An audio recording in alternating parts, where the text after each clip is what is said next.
नमस्कार दोस्तों। पत्रकार वार्ता में थोड़ा विलंब है, इसके लिए मैं क्षमा चाहूँगा। बहुत सारे किसानों के, हमारे दलित भाई बहनों के प्रतिनिधि आज राहुल जी से, कैप्टन अमरिंदर सिंह जी से मिलने आए थे, थोड़ा विलंब हो गया।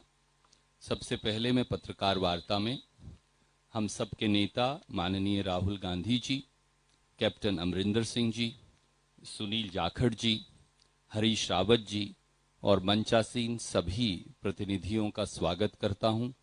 पत्रकार और छायाकार बंधुओं का भी स्वागत करता हूं। आज देश में एक विषम परिस्थिति है जब खेत और खलिहान पर हमला बोला गया है।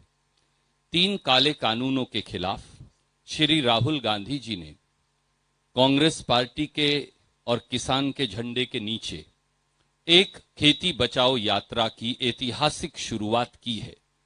भट्टा परसोल से आपने भूमि का उचित मुआवजा कानून खत्म करने की मोदी सरकार की दुर्भावना के खिलाफ यही शुरुआत की थी और अब इन 3 काले कानूनों के खिलाफ शुरुआत की है। बगैर किसी विलंब के मैं आदरणीय राहुल गांधी जी से अनुरोध करूंगा कि वो आपसे अपनी बात कहेंगे। आदरणीय राहुल जी।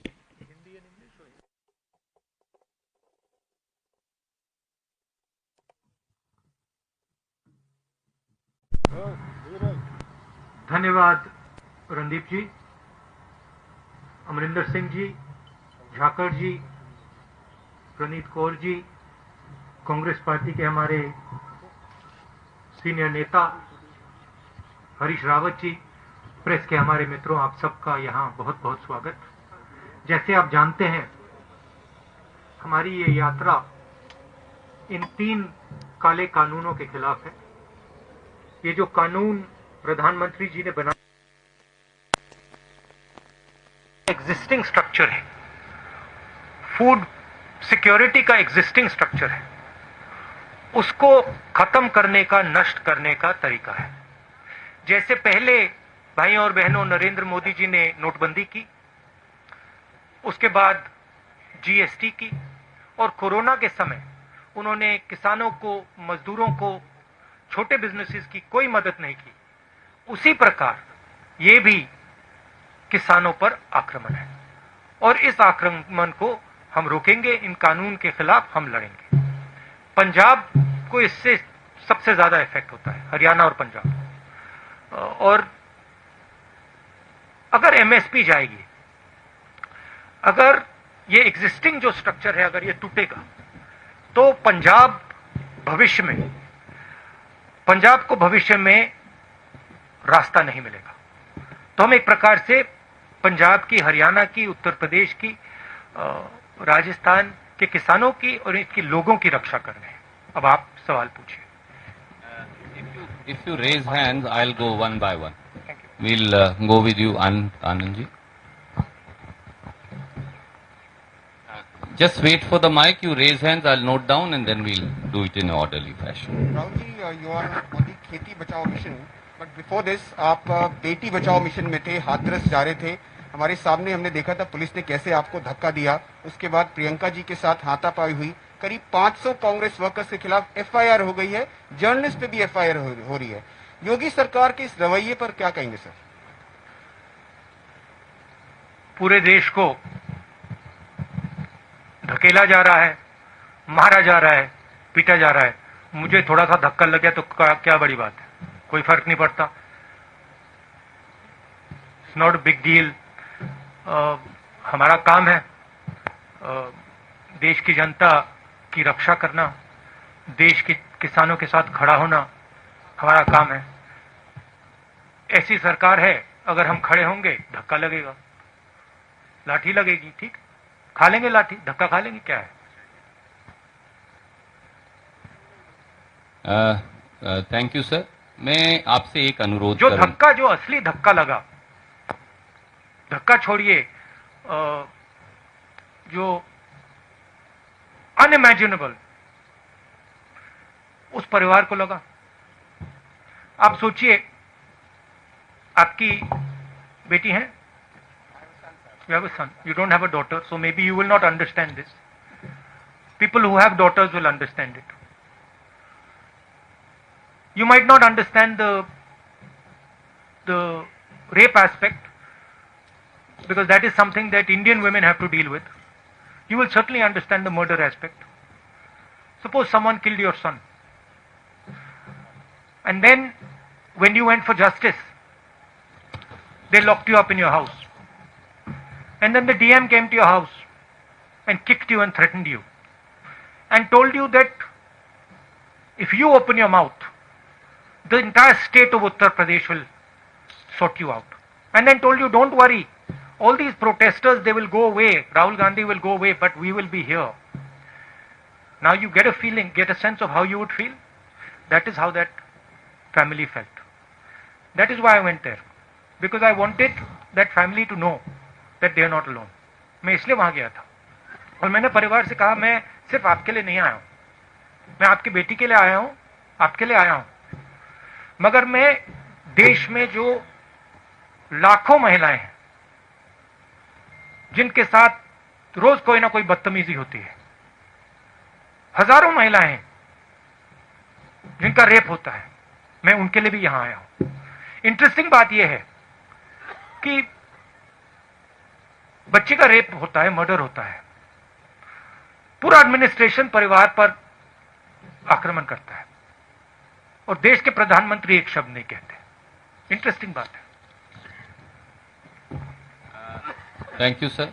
मे आई मेक वन रिक्वेस्ट, आप कोई भी प्रश्न पूछ सकते हैं, स्वागत है, क्योंकि राहुल जी ने सुओमोटो में 3 किसान बिलों की आपसे चर्चा की है। पहले उससे जुड़े सवाल ले लें और फिर कोई और प्रश्न हो तो वो लेंगे। Raman ji from news 24। Sir, I have noted down, I am going to come to everyone. Sir, जो किसान के 3 अध्यादेश के बारे में आप लगातार जिक्र करते हैं कि इसको केंद्र सरकार ने बिना किसानों से सलाह मशविरा किए, बिना पॉलिटिकल पार्टीज को कॉन्फिडेंस में लिए पास करवा दिया। अब चूंकि पंजाब में, हरियाणा के कुछ भागों में भी आंदोलन हो रहा है, लेकिन नरेंद्र मोदी या उनकी सरकार के लोग हमेशा इसका मजाक उड़ाते हैं। वो कहते हैं कि राहुल गांधी ट्रैक्टर यात्रा कर रहे हैं, लेकिन ट्रैक्टर पर गद्दा लगा कर यात्रा कर रहे हैं, वो किसानों की क्या बात करेंगे? और अगर वाकई किसान परेशान हैं देश के दूसरे हिस्सों में, वहां कोई बात क्यों नहीं करता, वहां कोई आंदोलन क्यों नहीं हो रहा? देखिए, बात क्या है, पहले आपने स्मॉल एंड मीडियम बिजनेस पे आक्रमण किया, उनको आपने खत्म कर दिया। फिर आपने जीएसटी, कोविड के समय आपने अपने 2-3 मित्रों की मदद की, लाखों करोड़ रुपए आपने उनका माफ कर दिया। मजदूर घर पैदल जा रहे थे हजारों किलोमीटर, पानी नहीं था, भोजन नहीं था, आपने एक शब्द नहीं बोला, उनको आपने वार्निंग ही नहीं दी, एक दिन वार्निंग नहीं दी। कमरे में बैठे आपने कहा लॉकडाउन होगा, लॉकडाउन कर दिया, मर गए वो। 100-200 लोग वैसे ही मर गए। आपने जो देश की रीढ़ की हड्डी है, जो इस देश को रोजगार देती है, स्मॉल एंड मीडियम बिजनेसेस को खत्म कर दिया है। ये देश, और आप देखना, मैंने फरवरी में कोरोना की बात की थी, उन्होंने कहा राहुल गांधी मजाक कर रहा है। अब देखिए, समझ किसको है किसको नहीं है। एक व्यक्ति आपको कह रहा है, फरवरी में कह रहा है कि कोरोना से हिंदुस्तान की इकोनॉमी, हिंदुस्तान के लोगों पर बहुत जबरदस्त चोट लगने वाली है, और दूसरा व्यक्ति कह रहा है 22 दिन में ये लड़ाई जीती जाएगी। समझ किसको है ये तो आपको जज करना है, मैं तो नहीं कहूंगा। एक व्यक्ति कहता है 22 दिन में लड़ाई खत्म हो जाएगी, उसको यह भी नहीं मालूम कि कोरोना है क्या, देश क्या है, कैसे चलता है। उस टाइम भी मेरा मजाक उड़ा रहे थे, और अब मैं आपको बता रहा हूं, और आप लिख के ले लीजिए, आज भी मजाक उड़ाएंगे, मगर 6 महीने बाद याद रखना जो मैं आज कह रहा हूं। 2 चीजें आपसे कहूंगा। पहली बात, यह देश अपने युवाओं को रोजगार नहीं दे पाएगा। नरेंद्र मोदी ने ढांचा तोड़ दिया है। अब नरेंद्र मोदी खेती के ढांचे को तोड़ने जा रहा है। अगर नरेंद्र मोदी ने खेती के ढांचे को तोड़ दिया तो एक तरफ रोजगार नहीं मिलेगा, दूसरी तरफ भोजन नहीं मिलेगा। ठीक है, अभी मेरा मजाक उड़ाएंगे, उड़ाने दो। 6 महीने बाद, जैसे आज मैं फरवरी की बात कर रहा हूं, 6 महीने बाद आप देख लेना। ठीक है, ये सिस्टम है, ये फूड सिक्योरिटी का सिस्टम है।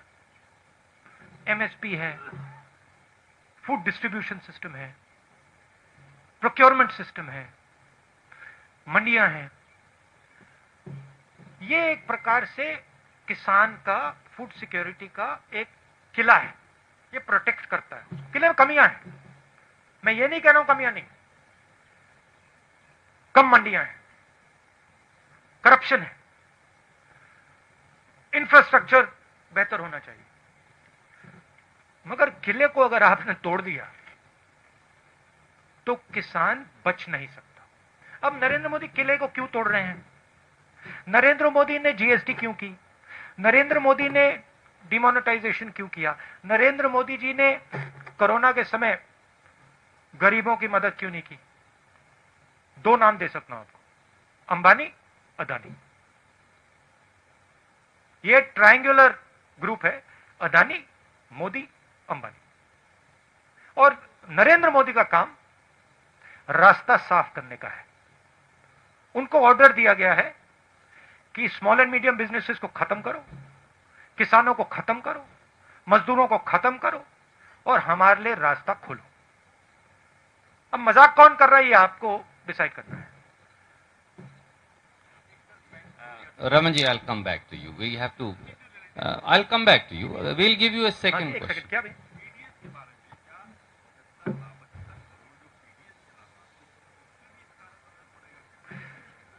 ये फूड सिक्योरिटी सिस्टम पर असर पड़ेगा। जब आप अनाज खरीदते हो मार्केट में, आप खरीदते हो, जो आपको प्राइस मिलती है, वो प्राइस आपको इसलिए मिलती है क्योंकि ये स्ट्रक्चर है। जब गरीब व्यक्ति को राशन दिया जाता है, वो राशन इसलिए दिया जाता है क्योंकि ये स्ट्रक्चर है।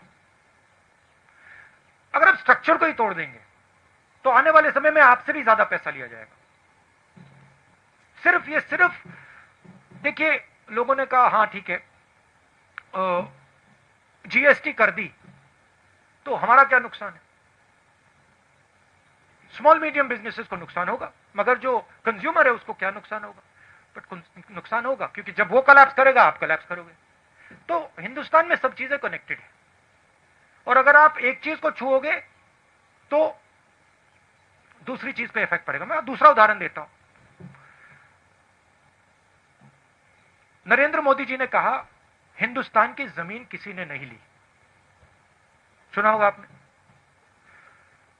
ऑपोजिशन लीडर्स को कहा हिंदुस्तान की जमीन किसी ने नहीं ली। 1200 स्क्वायर किलोमीटर चाइना ने हमारी जमीन ले रखी है। कैसे ली? क्योंकि चाइना को मालूम है कि यह व्यक्ति जो ऊपर बैठा है, यह सिर्फ अपनी इमेज की रक्षा करता है। यह अपनी इमेज बचाने के लिए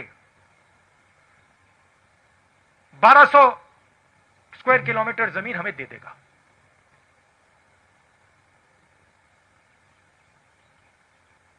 आप सिर हिला रहे हो, पूरा देश जानता है। आर्मी के किसी भी सिपाही से, जनरल से पूछ लो, आपको बता देगा कि नरेंद्र मोदी ने अपनी इमेज बचाने के लिए देश को झूठ बोला। भारत माता की बात करते हैं, भारत माता के 1200 स्क्वायर किलोमीटर नरेंद्र मोदी ने चाइना को दे दिए अपनी इमेज बचाने के लिए।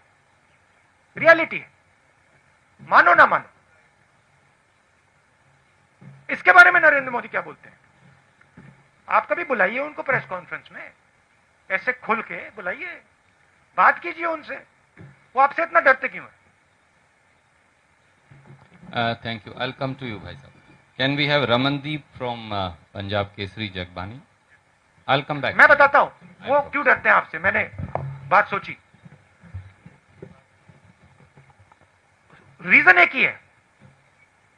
चाइना से भी वो इस कारण डरते हैं और आपसे भी इस कारण डरते हैं। वो सोचते हैं चाइना हमारी इमेज खराब कर देगा, वो सोचते हैं ये जर्नलिस्ट हमारी इमेज खराब कर देंगे। नरेंद्र मोदी जी को सिर्फ अपनी इमेज में इंटरेस्ट है। टनल में जाएंगे, अकेले जाएंगे, वेविंग हो जाएगी,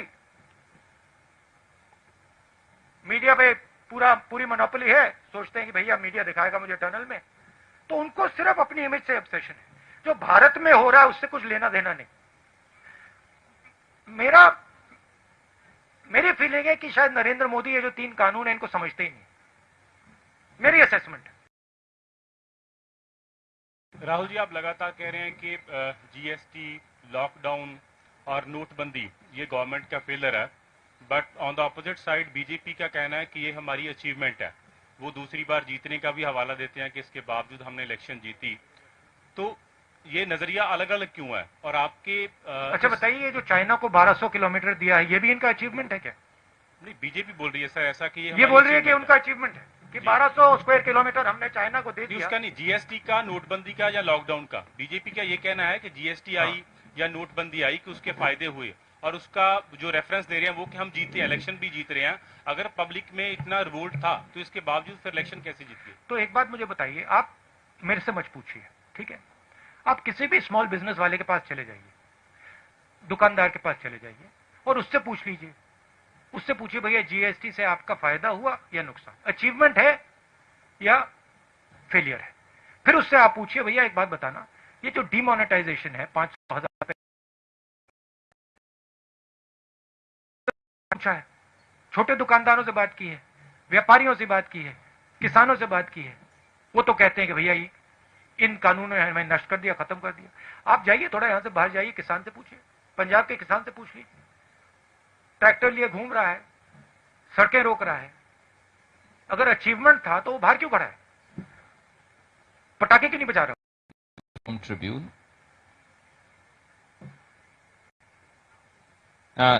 Let her pass the mic to you.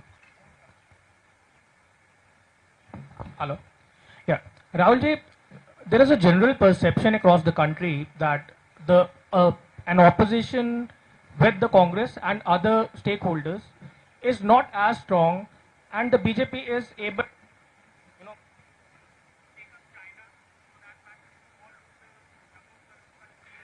Can you put the mic?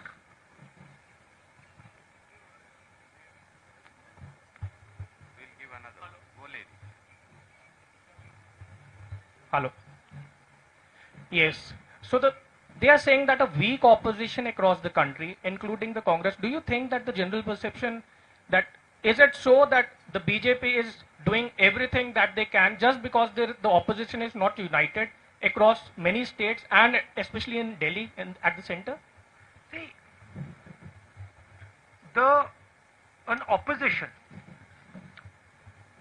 in any country functions within a framework. What is that framework? The framework is the press. The framework is the judicial system. The framework are institutions that protect the voice of the people. This is the framework. That entire framework has been captured. The entire architecture of giving voice to the people of India is captured and controlled by the BJP. You know that. In fact, you come from one of the newspapers that exerts a little bit of independence. That's not the case with most TV channels and newspapers.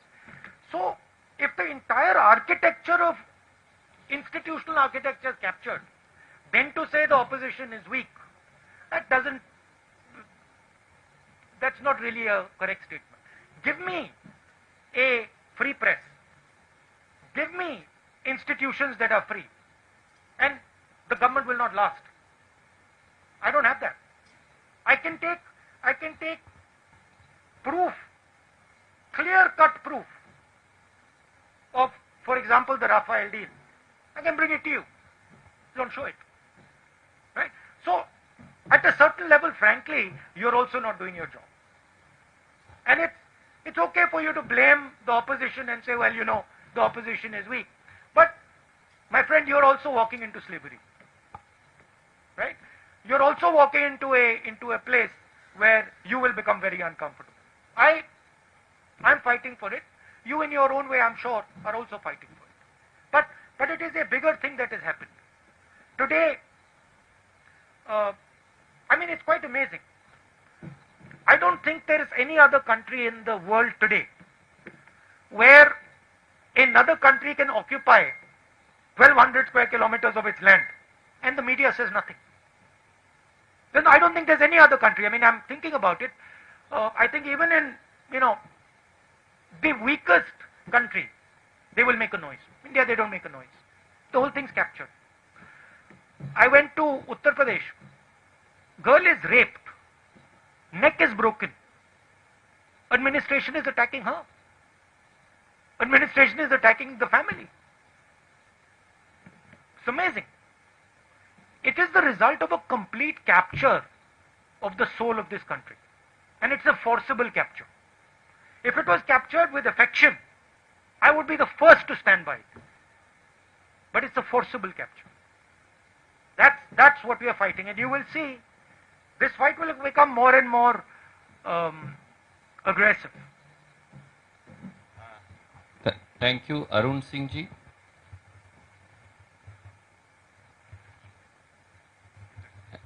And then Gurpreet Singh Chattha ji from Ajit thereafter.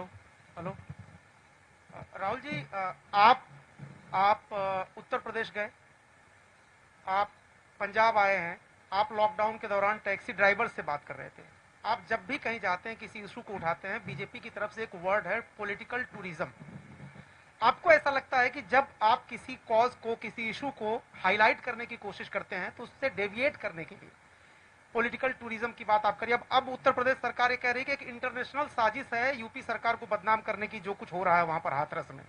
या यहाँ पर आपसे सवाल ये पूछा जा रहा था कि गद्दी लगी थी, आप उस ट्रैक्टर पे बैठे थे। नहीं, मगर ये सवाल कभी नहीं पूछा जाएगा कि नरेंद्र मोदी ने 8,000 करोड़ रुपए के लिए 2 हवाई जहाज क्यों खरीदे। $1 बिलियन, 8,000 करोड़, उसमें कुशन छोड़िए, उसमें तो पलंग है पूरा। मतलब एक पलंग नहीं, 50 पलंग होंगे उसमें। ये नहीं कहते कि भैया हमारा जो प्रधानमंत्री है उसने 8,000 करोड़ रुपए का जहाज खरीदा। क्यों? क्योंकि उसके मित्र ट्रंप के पास जहाज है 8,000 करोड़ का, तो उसे भी चाहिए। ये नहीं कहते, ये कहते भैया राहुल गांधी, अमरिंदर सिंह जी गए, ट्रैक्टर पे बैठे थे, किसी ने कुशन लगा दिया। तो मैं वही कह रहा हूं, नैरेटिव चेंज हो जाता है। आप पॉलिटिकल टूरिज्म वर्ड इसको दिया जाता है। इसलिए मैं पूछ रहा हूं कि आप अगली बार जब कोई इशू उठाने की सोचते हैं तो इससे निपटने का क्या उपाय आपके पास है? क्योंकि देखो, मैं अपना काम करता हूं। मैंने जैसे बोला, मीडिया कैप्चर्ड है, इंस्टीट्यूशनल स्ट्रक्चर कैप्चर्ड है, उनका उधर डोमिनेंस है। मगर किसान पर जो अत्याचार करते हैं, छोटे दुकानदारों पर, स्मॉल मीडियम बिजनेसेस पे जो आक्रमण करते हैं, युवाओं के भविष्य पे आक्रमण जो करते हैं, उधर तो डोमिनेंस नहीं है ना। उधर मैं काम करता हूं।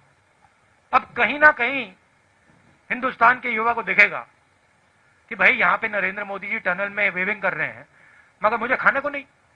किस बात की वेविंग कर रहे हैं वो टनल में, जब मुझे खाने को नहीं है, मेरे पास रोजगार नहीं है, मुझे भविष्य नहीं दिख रहा। तो कभी ना कभी रियलिटी, सच्चाई तो बाहर आती है ना।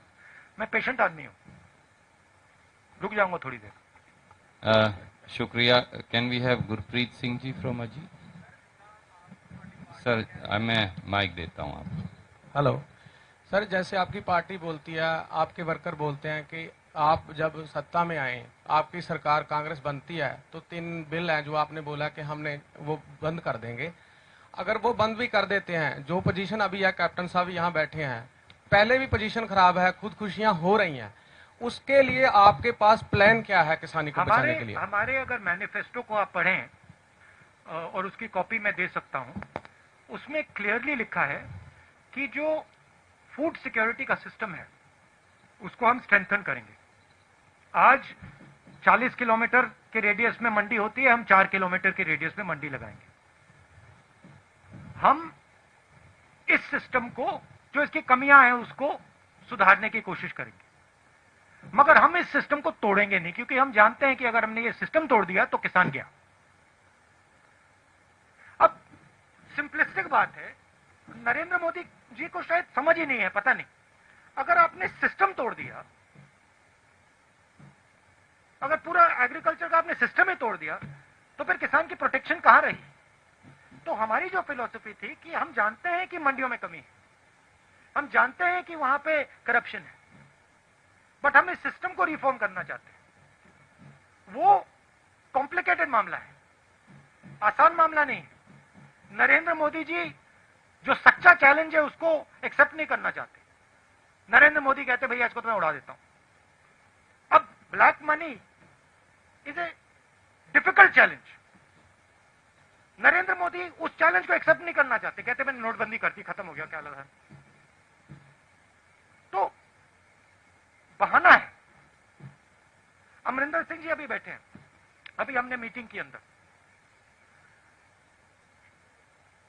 देश पंजाब के युवाओं को रोजगार दिलवा रहे हैं। सिंपल मामला नहीं है, कैची फ्रेजेस से रिजॉल्व नहीं होता, काफी कॉम्प्लिकेटेड बात अंदर चल रही है। ऐसे करेंगे, ये करना है, वो करना है।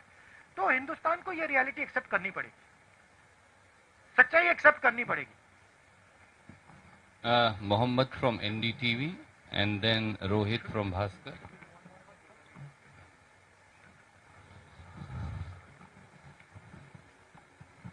So you have been mentioning in your speeches that you will save the federal structure. You are fighting this for saving the federal structure.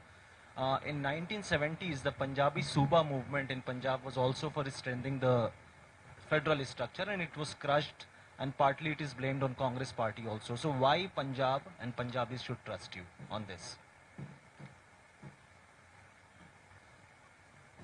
Punjabi should see my actions, right? And I can tell you, if you look at my political career, you can see my actions. Don't just look at my words. I came to Punjab, and I've learned a lot from the Punjabi people. In fact, if you were to ask me, you have given me more than I have given you. So I have in a sense, a debt to you. Karz hai. So in my mind, I believe that the people of this state, they have a particular spirit. That spirit has taught me quite a lot. I'll tell you a small story. I remember, and this has never left my sister or my mind, ever. It will never leave. I remember when in 1977, my grandmother lost the election. There was no one in our house. Nobody. But there were Sikhs in my house. She was protected by Sikhs in 1977. I'll never forget them. Right? So I have, in my mind, it's a strange thing, but there is a debt that I feel I owe the people of Punjab. It's strange. In a similar way, I feel I owe a debt to the people of Tamil Nadu. I don't know why, but I have that feeling inside. So that's the first thing. Second thing is, look at my actions. Land acquisition bill. I fought, I got beaten up, I got abused. Nyamgiri, I fought, I got beaten up, I got abused. Manrega, abused. Right? Farm bill, I'm standing in front of the farm bill. I'm standing with the people of Punjab and saying, look, I've come here, I'm standing with you. I understand this is a risk for your future. So you look at my actions, you will see that I am a person who instinctively,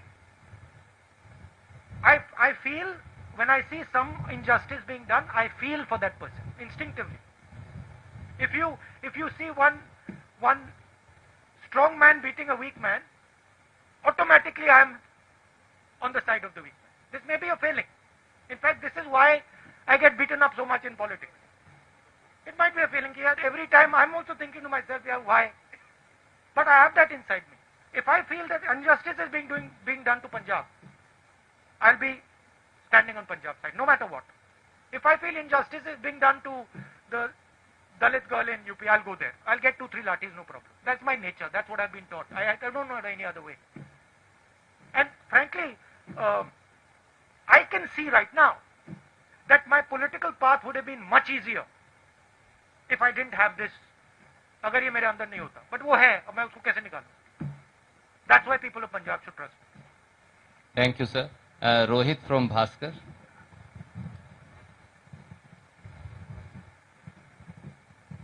Rahul ji, मेरे आपसे 2 सवाल हैं। एक पहला सवाल है कि जो किसानों के 3 ये जो अध्यादेश आए हैं, इसमें 15 करोड़ किसान ही नहीं 75 करोड़ पीडीएस लाभार्थी भी प्रभावित होंगे। इस पे आपका क्या कहना है? दूसरा, मोदी जी ये कहते हैं कि भाई ये जो अध्यादेश आ रहे हैं इससे किसानों को फायदा होगा, मंडी नहीं खत्म होगी, तो फिर दिक्कत क्या है? अगर किसानों को फायदा होता तो नरेंद्र मोदी जी ने पार्लियामेंट हाउस में डिबेट क्यों नहीं कराई? उधर वो भी बोलते, हम भी बोलते। अगर फायदा होता तो कोरोना के समय जब वो जानते हैं कि किसान बाहर नहीं आ पाएगा, हम हरियाणा जा रहे हैं, आज सरकार कह रही है कोरोना का समय, जब वो जानते हैं कि किसान रेजिस्ट नहीं कर पाएगा, तो उन्होंने ये बिल क्यों पास किया?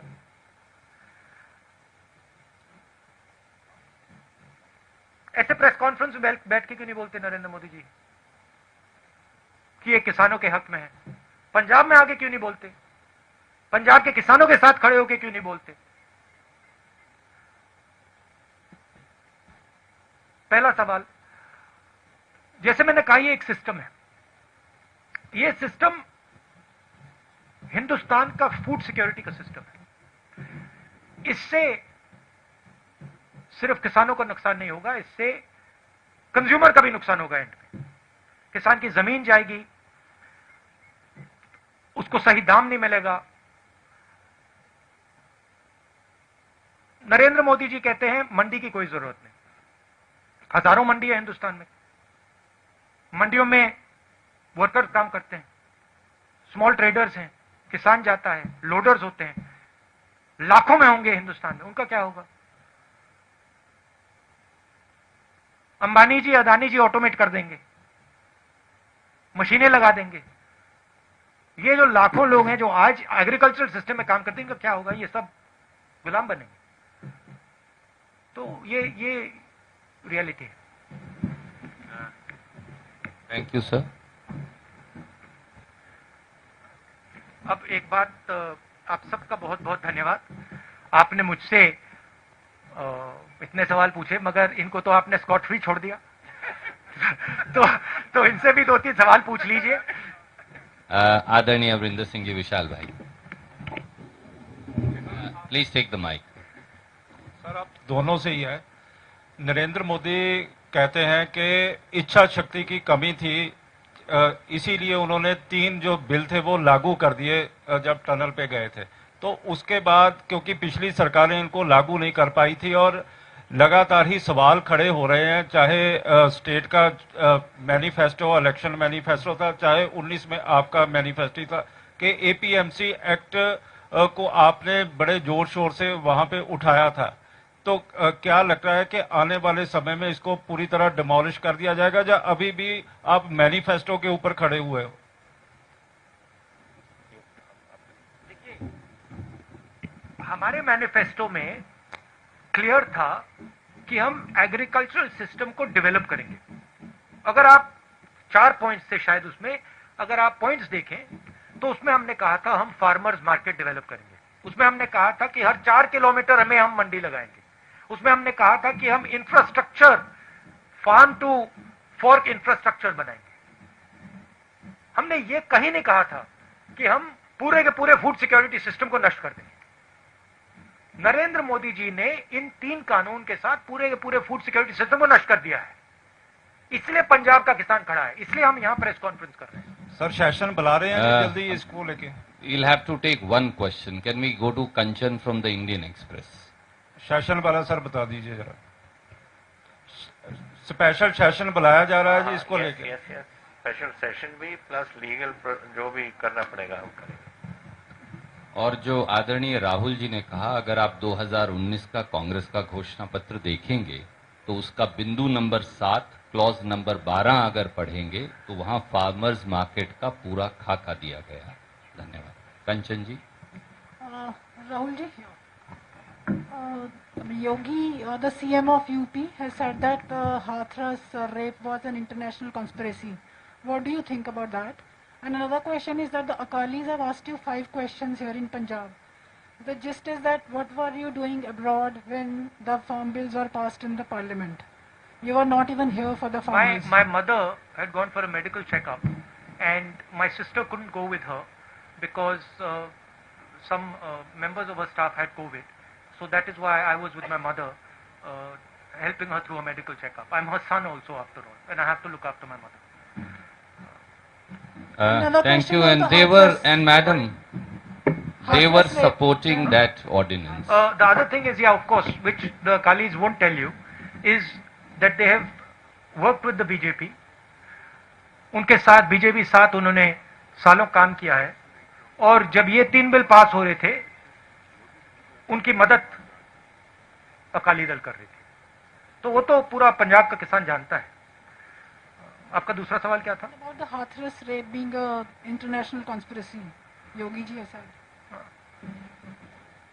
I mean, Yogi ji is entitled to his opinion. He's more than welcome to imagine whatever he wants to imagine. What I saw there was a lovely girl who was molested.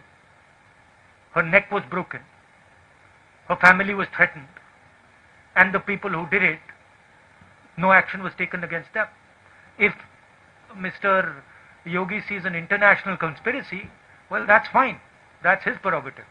What I saw was a tragedy. The Chief Minister of Uttar Pradesh should have had the decency to say, this is a tragedy, and I will look into it, and I will protect this family and this girl. Thank you. I think we'll need to wind up because आपका आज हरियाणा का programme भी है पंजाब के बाद.